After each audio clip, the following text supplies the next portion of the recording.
નમસ્કાર મિત્રો, ઘરના દરવાજા વિશે વાસ્તુશાસ્ત્રમાં ઘણી મહત્વપૂર્ણ વાતો જણાવવામાં આવી છે. કારણ કે દરવાજો માત્ર ઘરમાં આવવા જવાની જગ્યા નથી, પરંતુ તેને ઘરની ઉર્જાનો પ્રવેશદ્વાર પણ માનવામાં આવે છે. ઘણા લોકો અજાણતા દરવાજાની પાછળ એવી વસ્તુઓ લટકાવી દે છે, જેનાથી ઘર અવ્યવસ્થિત લાગે છે, અને વાસ્તુ અનુસાર કેટલીક વસ્તુઓને દરવાજાની પાછળ રાખવું યોગ્ય માનવામાં આવતું નથી. મિત્રો, ઘણી વખત માણસ ખૂબ મહેનત કરે છે, પૈસા પણ કમાય છે, પરંતુ બચત થતી નથી. ઘરમાં સતત તણાવ રહે છે, અને પછી માણસ વિચારે છે કે આખરે સમસ્યા ક્યાં છે. વાસ્તુશાસ્ત્ર અનુસાર ઘરની નાની નાની બાબતો પણ ઘરના વાતાવરણ પર અસર કરતી હોય છે. અને આજના આ વિડીયોમાં આપણે વાત કરીશું એવી 5 વસ્તુઓ વિશે, જે દરવાજાની પાછળ ભૂલથી પણ ન લટકાવવી જોઈએ, કારણ કે પરંપરાગત માન્યતાઓ અનુસાર તે ઘરમાં નકારાત્મકતા અને અવ્યવસ્થા વધારવાનું કારણ બની શકે છે. તો મિત્રો, વિડીયોને અંત સુધી જરૂર જોતા રહેજો, કારણ કે છેલ્લે હું તમને દરવાજા સાથે જોડાયેલી એક ખૂબ જ સરળ અને સકારાત્મક વાસ્તુ ટીપ પણ જણાવવાનો છું. મિત્રો, સૌથી પહેલી વસ્તુ છે ગંદા અથવા વપરાયેલા કપડાં. ઘણા લોકો રૂમના દરવાજાની પાછળ રોજ પહેરેલા કપડાં અથવા ટુવાલ લટકાવી દે છે.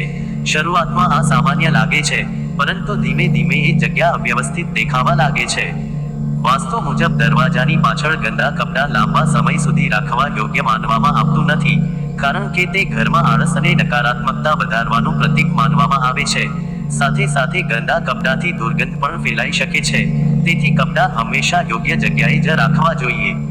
બીજી વસ્તુ છે તૂટેલા બેગ અથવા જૂના સામાન.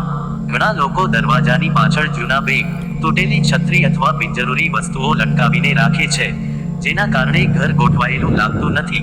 વાસ્તુમાં તૂટેલી અને બિનઉપયોગી વસ્તુઓને લાંબા સમય સુધી ઘરમાં રાખવી યોગ્ય માનવામાં આવતી નથી, કારણ કે તે મનમાં પણ ભારેપણું લાવી શકે છે. ત્રીજી વસ્તુ છે ચાવીઓનો મોટો ઝુંડ. ઘણા લોકો દરવાજાની પાછળ ઘણી બધી ચાવીઓ લટકાવી દે છે, જેના કારણે દરવાજો ખોલતા અને બંધ કરતા અવાજ થાય છે, અને જગ્યા પણ અવ્યવસ્થિત લાગે છે. વાસ્તુ અનુસાર ઘર હંમેશા ગોઠવાયેલું અને શાંત દેખાવું જોઈએ, તેથી ચાવીઓ માટે અલગ સ્ટેન્ડ અથવા ડ્રોઅર રાખવો વધુ સારો માનવામાં આવે છે. ચોથી વસ્તુ છે તૂટેલો અરીસો અથવા ડેકોરેશન. કેટલાક લોકો દરવાજાની પાછળ નાનો અરીસો અથવા શોભાની વસ્તુ લગાવે છે, પરંતુ જો તે તૂટેલી હોય અથવા ધૂળ ભરેલી હોય, તો તે નકારાત્મક દેખાય છે. વાસ્તુમાં તૂટેલી વસ્તુઓને શુભ માનવામાં આવતી નથી, તેથી આવી વસ્તુઓને સમયસર બદલી દેવી જોઈએ.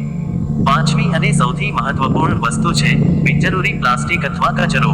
ઘણા લોકો પ્લાસ્ટિકની થેલીઓ અથવા બિનઉપયોગી વસ્તુઓ દરવાજાની પાછળ ભેગી કરીને રાખે છે, જેના કારણે ઘર ગંદુ અને અવ્યવસ્થિત લાગે છે. મિત્રો, સ્વચ્છતા અને વ્યવસ્થા એ જ સાચું વાસ્તુ છે. જ્યારે ઘર ગોઠવાયેલું હોય છે ત્યારે મનમાં પણ શાંતિ રહે છે. મિત્રો, આજના સમયમાં માણસ એટલો વ્યસ્ત થઈ ગયો છે કે ઘણી વખત ઘરની નાની નાની બાબતો તરફ ધ્યાન આપી શકતો નથી, પરંતુ આપણા મોટા લોકો હંમેશા કહેતા હતા કે ઘર સ્વચ્છ અને ગોઠવાયેલું રાખો, કારણ કે સ્વચ્છતા માત્ર દેખાવ માટે નહીં પરંતુ મનની શાંતિ માટે પણ ખૂબ જરૂરી છે. ઘણા લોકો પૂછે છે કે શું ખરેખર આવી નાની બાબતો જીવન પર અસર કરે છે? મિત્રો, સીધી રીતે નહીં પણ માનસિક રીતે જરૂર અસર કરે છે. જ્યારે માણસ રોજ ગંદકી અને અવ્યવસ્થા જુએ છે, ત્યારે અંદરથી પણ થાક અને ચિંતા અનુભવવા લાગે છે. જ્યારે સ્વચ્છ અને ગોઠવાયેલું ઘર મનને શાંતિ આપે છે. વાસ્તુશાસ્ત્રનો સાચો હેતુ પણ એ જ છે, માણસનું જીવન વધુ સંતુલિત, સ્વચ્છ અને સકારાત્મક બનાવવું. જો ઘરમાં પ્રકાશ સારો હોય, હવા આવતી હોય, વસ્તુઓ ગોઠવાયેલી હોય, અને પરિવાર વચ્ચે પ્રેમ હોય, તો એ જ સૌથી મોટું શુભ વાસ્તુ છે. મિત્રો, હવે હું તમને એક ખૂબ સરળ વાસ્તુ ટીપ જણાવું છું. દરરોજ સવારે ઘરના મુખ્ય દરવાજાની આસપાસની જગ્યા સાફ રાખો, અને શક્ય હોય તો દરવાજા પાસે નાનો હરિયાળું છોડ રાખો, કારણ કે હરિયાળી અને સ્વચ્છતા મનને સકારાત્મક બનાવે છે. અને એક વાત હંમેશા યાદ રાખજો, જીવનમાં સાચી સમૃદ્ધિ માત્ર પૈસાથી નથી આવતી, પરંતુ ઘરની શાંતિ, પરિવારનો પ્રેમ, સારો સ્વાસ્થ્ય અને મનની ખુશી, આ બધું જ જીવનની સાચી સંપત્તિ છે. મિત્રો, ઘણી વખત માણસ પોતાના જીવનની મોટી સમસ્યાઓનું કારણ બહાર શોધતો રહે છે, પરંતુ કેટલીક વખત સમસ્યાઓની શરૂઆત ઘરની નાની નાની અવ્યવસ્થાથી પણ થતી હોય છે.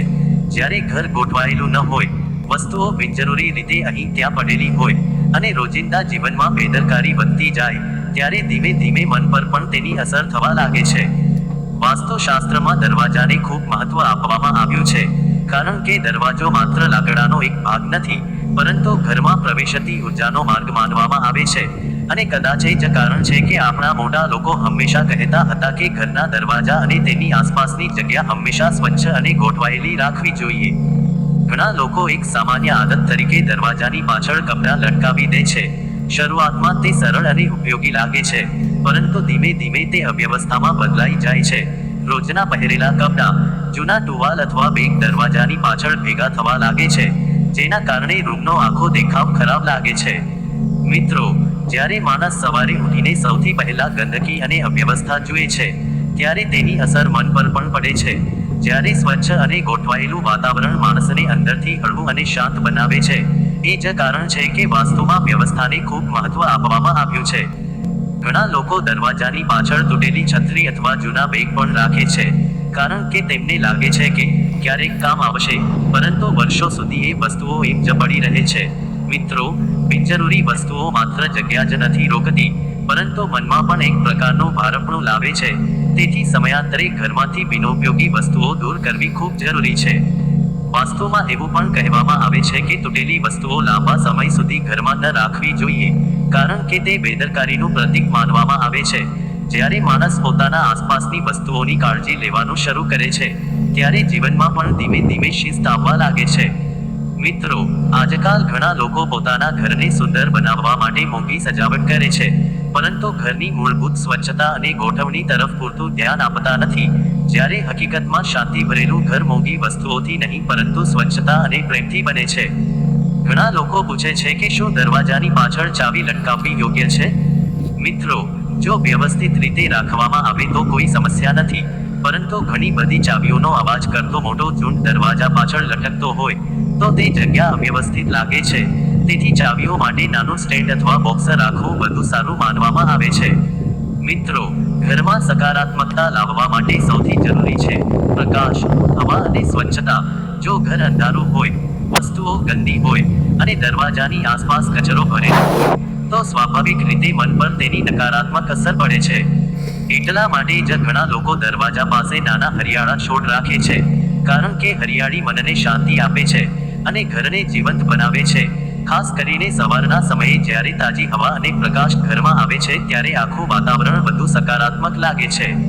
મિત્રો, જીવનમાં ઘણી વખત માણસ સુખને મોટી મોટી વસ્તુઓમાં શોધે છે, પરંતુ સાચી ખુશી ઘણી વખત નાની નાની સારી આદતોમાં છુપાયેલી હોય છે. સ્વચ્છ ઘર, ગોઠવાયેલું રૂમ, પરિવાર સાથે હસતો સમય અને મનની શાંતિ, આ જ જીવનની સાચી સમૃદ્ધિ છે. અને કદાચ એ જ કારણ છે કે આપણા મોટા લોકો રોજ સવારે ઘર સાફ કરતા, દરવાજા પાસે પાણી છાંટતા અને ઘરને ગોઠવાયેલું રાખતા, કારણ કે તેઓ જાણતા હતા કે સ્વચ્છ વાતાવરણ માણસના મનને પણ સકારાત્મક બનાવે છે. મિત્રો, એક ખૂબ મહત્વની વાત હંમેશા યાદ રાખજો. વાસ્તુનો સાચો અર્થ ડર નથી, પરંતુ વ્યવસ્થિત અને સકારાત્મક જીવન જીવવાનો માર્ગ છે. જો માણસ પોતાનું ઘર સ્વચ્છ રાખે, સારા વિચારો રાખે અને પરિવાર સાથે પ્રેમથી રહે, તો એ જ સૌથી મોટું શુભ વાસ્તુ છે. મિત્રો, ઘણી વખત આપણે જીવનમાં આગળ વધવા માટે ખૂબ મહેનત કરીએ છીએ, દિવસ રાત કામ કરીએ છીએ, પરંતુ છતાં મનમાં શાંતિ નથી રહેતી, ઘરમાં તણાવ રહે છે અને ઘણી વખત એવું લાગે છે કે જાણે ઘરની સકારાત્મકતા ધીમે ધીમે ઓછી થઈ રહી હોય. ત્યારે માણસ બહાર કારણ શોધે છે, પરંતુ ઘણી વખત જવાબ આપણા પોતાના ઘરની નાની નાની આદતોમાં જ છુપાયેલો હોય છે. વાસ્તુશાસ્ત્રમાં એવું કહેવાય છે કે જ્યાં સ્વચ્છતા, પ્રકાશ અને વ્યવસ્થા હોય, ત્યાં મનમાં પણ શાંતિ રહે છે, અને જ્યાં ગંદકી, અવ્યવસ્થા અને બેદરકારી હોય, ત્યાં ધીમે ધીમે નકારાત્મકતા વધવા લાગે છે. કદાચ એ જ કારણ છે કે આપણા મોટા લોકો ઘરના મુખ્ય દરવાજા અને રૂમના દરવાજાઓને ખાસ મહત્વ આપતા હતા. મિત્રો, દરવાજો ઘરની ઓળખ હોય છે. જ્યારે કોઈ વ્યક્તિ ઘરમાં પ્રવેશ કરે છે ત્યારે સૌથી પહેલા તેની નજર દરવાજા અને તેની આસપાસની જગ્યાએ જ પડે છે. જો દરવાજાની પાછળ ગંદા કપડાં, તૂટેલા બેગ, જૂનો કચરો અથવા બિનજરૂરી વસ્તુઓ ભરેલી હોય, તો આખું વાતાવરણ અવ્યવસ્થિત લાગે છે. ઘણા લોકો એક આદત તરીકે દરવાજાની પાછળ બધું લટકાવી દે છે, કારણ કે તેમને લાગે છે કે હાલ માટે અહીં રાખી દઈએ, પરંતુ ધીમે ધીમે એ હાલ માટે કાયમી બની જાય છે અને પછી દરવાજાની પાછળ વસ્તુઓનો ઢગલો જમાઈ જાય છે. મિત્રો, જ્યારે ઘર ગોઠવાયેલું નથી હોતું ત્યારે મન પણ ગોઠવાયેલું રહેતું નથી. તમે ધ્યાન આપ્યું હશે કે જ્યારે રૂમ સ્વચ્છ હોય, વસ્તુઓ યોગ્ય જગ્યાએ હોય અને આસપાસ શાંતિ હોય, ત્યારે મન પણ હળવું લાગે છે. જ્યારે ગંદકી અને અવ્યવસ્થા મનમાં ચીડ અને થાક વધારવાનું કામ કરે છે.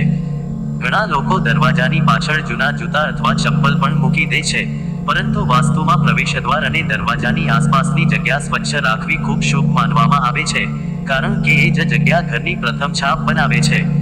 મિત્રો, આજના સમયમાં માણસ પાસે સમયની ખૂબ અછત છે. લોકો આખો દિવસ મોબાઈલ, કામ અને તણાવમાં વ્યસ્ત રહે છે, અને ઘરની નાની બાબતો તરફ ધ્યાન જ આપતા નથી. પરંતુ સાચી શાંતિ બહારથી નહીં, ઘરના વાતાવરણમાંથી શરૂ થાય છે. ઘણા લોકો પૂછે છે કે શું ખરેખર આવી નાની બાબતો જીવન બદલી શકે? મિત્રો, સીધી રીતે કદાચ નહીં, પરંતુ માનસિક રીતે જરૂર. કારણ કે માણસ જે વાતાવરણમાં રહે છે, તે વાતાવરણ તેના વિચારોને અસર કરે છે. જ્યારે ઘરમાં સ્વચ્છતા હોય, સુગંધ હોય, હરિયાળી હોય અને વસ્તુઓ ગોઠવાયેલી હોય, ત્યારે માણસ વધુ સકારાત્મક અનુભવે છે. અને જ્યારે મન સકારાત્મક હોય, ત્યારે માણસ જીવનમાં વધુ સારા નિર્ણયો લઈ શકે છે. વાસ્તુશાસ્ત્રનો મૂળ હેતુ પણ એ જ છે, માણસનું જીવન વધુ સરળ, શાંત અને સંતુલિત બનાવવું. ઘણા લોકો વાસ્તુના નામે ડર ફેલાવે છે, પરંતુ સાચું વાસ્તુ માણસને ડરાવતું નથી, તે માત્ર સારી જીવનશૈલી શીખવે છે. મિત્રો, એક ખૂબ સુંદર આદત તમે આજે જ શરૂ કરી શકો છો. દરરોજ રાત્રે સૂતા પહેલા 5 મિનિટ માટે તમારા રૂમ અને દરવાજાની આસપાસની જગ્યા ગોઠવો. ગંદા કપડાં યોગ્ય જગ્યાએ મૂકો, બિનજરૂરી વસ્તુઓ દૂર કરો, અને જગ્યા સ્વચ્છ રાખો. વિશ્વાસ રાખજો, થોડા દિવસોમાં જ તમને ઘરના વાતાવરણમાં એક અલગ જ શાંતિ અનુભવાશે.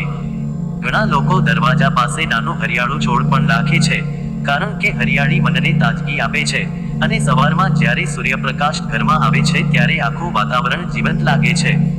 મિત્રો, જીવનમાં સુખ માત્ર પૈસાથી નથી મળતું. જો ઘરમાં શાંતિ હોય, પરિવાર સાથે પ્રેમ હોય, અને મનમાં સંતોષ હોય, તો એ જ સૌથી મોટી સમૃદ્ધિ છે. અને કદાચ એ જ કારણ છે કે આપણા મોટા લોકો હંમેશા કહેતા હતા, ઘર સ્વચ્છ રાખો, મન પણ સ્વચ્છ રહેશે. તેથી મિત્રો, આજે જ તમારા ઘરના દરવાજાની પાછળ નજર કરો. જો ત્યાં બિનજરૂરી વસ્તુઓ પડી હોય, તો તેને દૂર કરો, જગ્યા ગોઠવો, અને ઘરમાં સકારાત્મક વાતાવરણ બનાવવાનો પ્રયાસ કરો.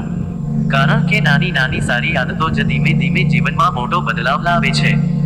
જો તમને આજનો વિડીયો ગમ્યો હોય તો વિડીયોને લાઈક જરૂર કરજો, અને આવી જ વાસ્તુ, આધ્યાત્મિક અને જીવન ઉપયોગી માહિતી માટે અમારી ચેનલને સબસ્ક્રાઇબ કરવાનું ભૂલતા નહીં. જય શ્રી કૃષ્ણ. ફરી મળીએ એક નવા અને રસપ્રદ વિડીયોમાં.